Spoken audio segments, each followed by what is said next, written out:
दोस्तों नमस्कार। काशी विश्वनाथ मंदिर जब से बना है तब से उसको लेकर के बड़ी चर्चाएं होती रहती हैं।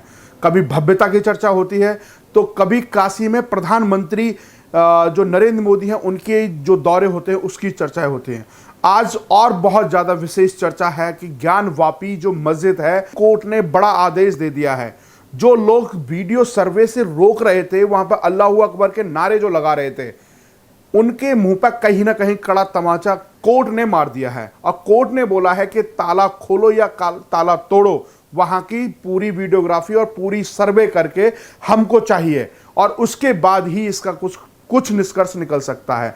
सबसे बड़ी बात है कि आज जो कोर्ट का जो ये आदेश है उसको लेकर के पूरे देश में चर्चा है कि अब काशी की जो ज्ञानवापी जो मस्जिद है उसके अंदर क्या निकलने वाला है और क्या निकल सकता है। ऐसे बहुत सारे गहरे राज हैं, ऐसे बहुत सारे सवाल सभी के मन में खड़े हो रहे होंगे। सबसे बड़ी बात है कि ज्ञानवापी ये जो शब्द है इसको कैसे आप समझ सकते हैं कि इससे पहले की और आगे की जितनी भी देश के अंदर या विदेश के अंदर ऐसी मस्जिदें हैं उनमें से किसी का आपने ऐसा नाम देखा है? मेरे हिसाब से कोई ऐसी मस्जिद का नाम नहीं है जो इस तरह के नाम से कहीं जानी जाती हो। सबसे पहले आप समझ लीजिए, ज्ञान को आप बहुत अच्छी तरह से जानते होंगे। जो ज्ञान जो सभी के अंदर होता है और जो जिसकी जानकारी रखता है उसको ज्ञान कहते हैं। और वापी का मतलब है कुआं। ज्ञान वापी तो ज्ञान का कुआं, उसका पूरा एक शाब्दिक अर्थ होता है। सबसे बड़ी बात है जब ज्ञान का कुआं उसको ऊपर से ढक दिया जाता है तो उसके बाद बन जाती है मस्जिद। अब सबसे बड़ी बात है कि जब 5 महिलाएं कोर्ट में जाती हैं और वो कहती हैं कि इसके अंदर श्रृंगार गौरी का मंदिर है, हमें उसकी पूजा करने के लिए कोर्ट इजाजत दे। अब सबसे बड़ी बात है कि जब हम लोग काशी विश्वनाथ गए तो हमने वहां पर मस्जिद के अंदर झांकने की कोशिश की गई तो हमें वहां पर पुलिस ने रोक दिया कि आपको अनुमति नहीं है इसके अंदर जाने की। सबसे बड़ी बात, अब यहां आप देख सकते हैं कि आम नागरिक की वहां पर कोई किसी तरह की परमिशन नहीं है। अब सबसे बड़ी बात है कि जब कई बार सोशल मीडिया पर या वीडियोस के माध्यम से जब मंदिरों के अंदर अजान और या इफ्तार की पार्टियां होती हैं तो वहां पर कहा जाता है ये गंगा जमुना तहजीब है। अब जब गंगा जमुना तहजीब है तो यहां पर भी तो गंगा जमुना तहजीब दिखानी चाहिए। जब कोर्ट का आदेश है तो गंगा जमुना तहजीब तो गायब ही हो जाती है। यहां पर भी तो कहीं ना कहीं इन जो धर्मगुरु हैं, मुस्लिम धर्मगुरु हैं, उनको भी तो आगे आना चाहिए और उन्हें परमिशन भी देनी चाहिए कि जाइए आप वीडियोग्राफी करिए। अगर वीडियोग्राफी से रोका जाता है तो संशय और पैदा हो जाता है कि श्रृंगार गौरी मंदिर कहीं ना कहीं इस ज्ञानवापी के बीच के अंदर ही कहीं ना कहीं छुपा हुआ है। अब सबसे बड़ी बात है जब तहखाने खुलेंगे, अब उसके बाद जब ताला टूटेगा या चाबी मिल जाएगी तो उसके बाद इस रहस्य से पर्दा उठ जाएगा। सबसे पहली बात है कि जब नंदी का मुंह होता है तो वो हमेशा जहां किसी भी मंदिर में जाएंगे तो जिधर शिवलिंग होता है उधर होता है।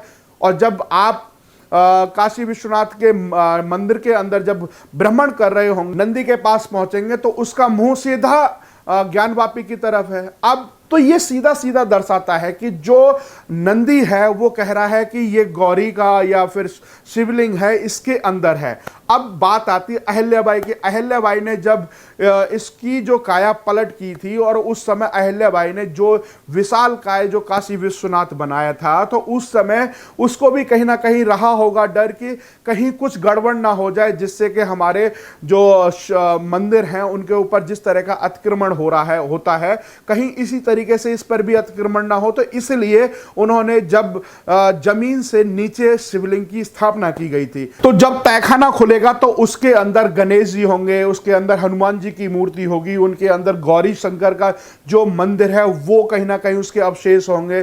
कई बार ऐसी चीजें बताई जाती हैं और बहुत सारे लोग जो काशी विश्वनाथ पे जो अपनी पीएचडी किए हुए हैं या इसमें थीसिस किए हुए हैं, जो इन्होंने पूरे गहनता के साथ इसके अंदर घुसे, उन्होंने भी कहीं ना कहीं हैं, प्रमाण दिखाने की कोशिश की। अब एक शख्स हैं, वो कह रहे हैं कि साहब हमारे पास काशी विश्वनाथ का जब मंदिर बना था उसका नक्शा है, और उसके बाद का जो यहाँ पर मस्जिद बनी उसके बाद का भी नक्शा है, तो उससे भी कहीं ना कहीं प्रमाणित हो जाता है कि कहीं ना कहीं ये बाद में ये सारी चीजें रही होंगी। अब सबसे बड़ी बात है कि अगर यहां पर इस तरह की जब चीजें होती हैं और इससे पहले अगर राजनेताओं के बयान आते हैं, तो क्या वो बयान कहीं ना कहीं सांप्रदायिक दंगे की तरफ तो नहीं खींचने की कोशिश करते? महबूबा मुफ्ती हैं जो 370 की बात करती थी कि यहां पर तिरंगा उठाने वाले नहीं मिलेंगे, खून की नदियां बह जाएंगी, तो वही सरकार है उसने 370-35 से हटाने के बाद बड़ी शांति प्रिय से कश्मीर के अंदर कश्मीर के लोगों को सुरक्षा भी दी। परंतु ऐसे बयानवीरों को और बयान जो बाजी नेता हैं उनको कहीं ना कहीं नजरबंद कर दिया। साल से साल अंदर रहे, वहां से छत से चढ़कर चिल्लाते थे कि हमें कैद किया हुआ है, हमारी आज़ादी छीन ली गई है। तो इस तरह के जो लोग हैं वो कहीं ना कहीं भड़काने की बात कर रहे हैं। अब महबूबा मुफ्ती कहती है कि ताजमहल पर भी कहीं ना कहीं अब आपकी सरकार है मंदिर बना दे, क्या लाल किला है उसको भी मंदिर में कन्वर्ट कर दे। तो इस तरह के बयान हैं।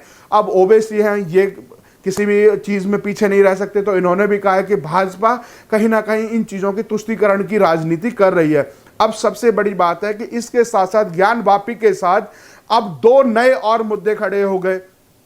एक मथुरा का भी हो गया और एक हो गया ताजमहल का। ताजमहल के अंदर जो 22 कमरे बताए जाते हैं उसकी भी कहीं ना कहीं पूरी जांच होगी, और मथुरा की जो मस्जिद है उस पर भी कह दिया गया है कि अगर एक पक्ष नहीं आता है तो एक पक्षी आदेश यहाँ पर कोर्ट आदेश जारी कर देगा, और उसके बाद सीधा सीधा कृष्ण जन्मभूमि के लिए ये मंदिर के लिए वो पूरा प्रांगण दे दिया जाएगा। तो इस तरह की भी चीजें सामने आ रही हैं। सबसे बड़ी बात है कि आज जो मुद्दा है वो ज्ञान वापी पर आके अटका हुआ है कि कहीं ना कहीं जो विपक्षी थे उन्होंने जो जज कमिश्नर हैं उनको भी चेंज बदलने की बात की थी। उन्होंने कहा था कि ये एक तरफा आदेश दे रहे हैं, और सबसे बड़ी बात है कि यहाँ पर कोर्ट ने भी कह दिया कि इनको नहीं बदला जाएगा, और उसमें 2 लोगों को और शामिल कर दिया गया। अगर एक अनुपस्थित रहेगा तो दूसरा उस पर लगातार सुनवाई करेगा। अब सबसे बड़ी बात है कि जो राम मंदिर इतना बड़ा मुद्दा और इतने सालों तक चला, और वो कहीं ना कहीं राम जन्मभूमि के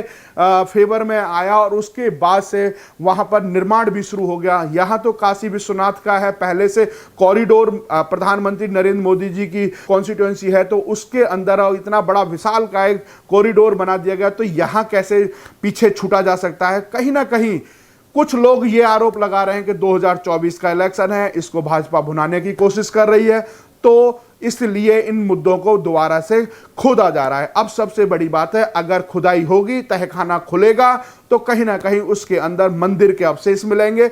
अगर आप गेट नंबर 4 से अगर आप एंट्री करते हैं, जहां से वीवीआईपी एंट्री होती है, वहां से अगर आप एंट्री करते हैं और सीधे आप जाते हैं, तो सबसे पहले जो मस्जिद की बैक दीवार है, जहां पर पूरा तार से तारबंदी करने के बाद उसको सेफ रखा गया है, वो कोर्ट के साक्ष्यों के लिए ही रखा गया है, उसमें बाकायदा पूरा दृश्य दिखाई देता है कि कहीं ना कहीं ये जो दीवार है वो उसी काशी विश्वनाथ मंदिर की दीवार है, और उसे साफ साफ झलकता है। उसमें झाले और जो स्वास्तिक हैं वो कहीं ना कहीं साफ दर्शाते हैं कि ये वही मंदिर है, श्रृंगार गौरी का ये मंदिर है, और उसको इस तरीके से इन्होंने अपने समय के अंदर ही इसको कब्जा किया गया था। आज जब कोर्ट का आदेश आता है कि ताला खोला जाए या तोड़ा जाए, इस पर लगातार 4 घंटे इसकी वीडियोग्राफी होगी, 4 घंटे उस पर कोर्ट की सुनवाई होगी, और उसके बाद दूध का दूध होगा, पानी का पानी हो जाएगा। और उसके अंदर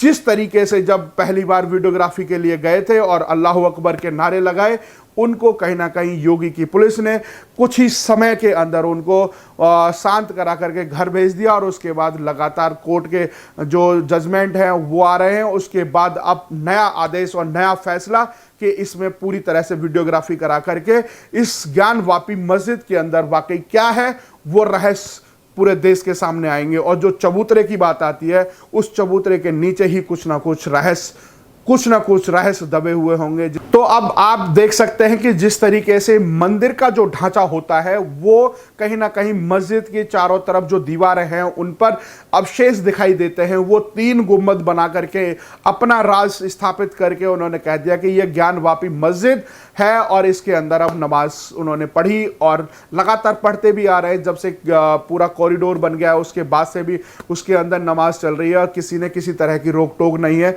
आना जाना उसी गेट से है जो काशी विश्वनाथ कॉरिडोर का गेट नंबर 4 है, उसी से अंदर जाते हैं, उसी से बाहर आते हैं। परंतु सबसे हैरानी की बात यह तब देखने को मिली जब कोर्ट के आदेश के बाद जब वीडियोग्राफी होने के लिए पहुंचे और वहां पर तमाम लोग इकट्ठे होकर के और वहां पर नारेबाजी शुरू कर दी।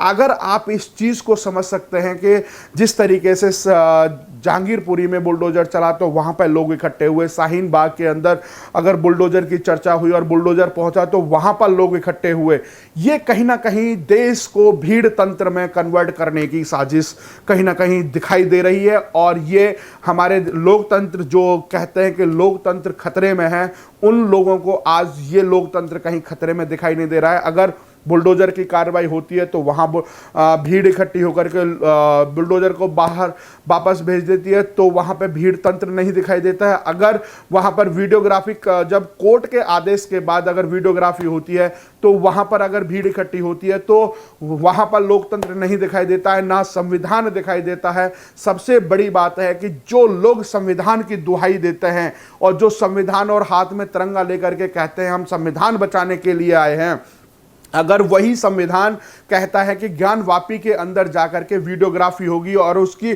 पूरे तथ्य और पूरी जांच होगी, उसके बाद ही कुछ आगे निर्णय लिया जाएगा, तो वहां पर लोकतंत्र और संविधान बचाने वाले वो कहां चले जाते हैं और उल्टा वहां पर भीड़ इकट्ठी करके वहां पर नारेबाजी शुरू हो जाती है।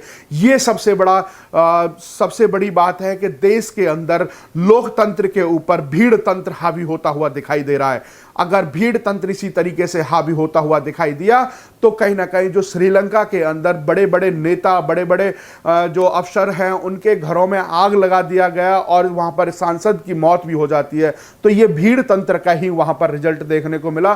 कहीं ना कहीं इस तरीके का जो यहां पर प्रयोग किए जा रहे हैं, ये संयोग तो हो नहीं सकता कि एकदम से कोर्ट के आदेश के बाद वीडियोग्राफी के लिए लोग वहां पर पहुंचे और उसके बाद एकाएक करके वहां पर भीड़ इकट्ठी हो जाए। ये अकस्मात नहीं हो सकता। ये इकट्ठा किए गए भीड़ को इकट्ठा करके और कहीं ना कहीं जो सरकार और संविधान और जो प्रशासन है, शासन है, उसको अपनी आंख दिखाता है, वही कहीं ना कहीं वो दिखाई दे रहा है। परंतु जब कोर्ट ने आदेश दे दिया तो अब कहीं ना कहीं वो भीड़ तंत्र भी दिखाई नहीं देगा, क्योंकि ये उत्तर प्रदेश, योगी का उत्तर प्रदेश है, दिल्ली नहीं है। शाहीन बाग के अंदर जिस तरीके से उस भीड़ ने बुलडोजर को वापस कर दिया, इस तरीके के यहां से लोगों की राय भी बड़ी तेजी से आ रही हैं और कह रहे हैं कि जो सत्य है वो देश के सामने आना चाहिए। आखिरकार काशी विश्वनाथ कॉरिडोर के बगल में जो मस्जिद है या फिर वो मंदिर है। जिस तरीके से नंदी का संकेत है वो कहता है कि शिवलिंग इसके सामने है